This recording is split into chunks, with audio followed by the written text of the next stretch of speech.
মানে ইন্ট্ৰডিউচ ইউৰ চেল্ফ বুলি কোৱাতকে এনেকে কৈ চাবা।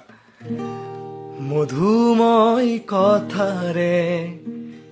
ভিজা ভিজা উঠে ও মৰম তুমি চিনাকি দিয়াহি, নদীময় চকুৰে এবোজা স্নেহেৰে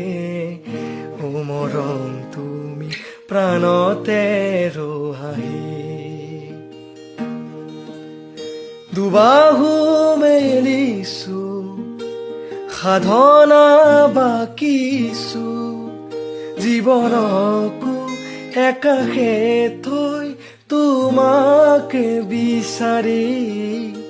মধুময় কথাৰে ভিজা ভিজা উঠে ও মৰম তুমি চিনাকি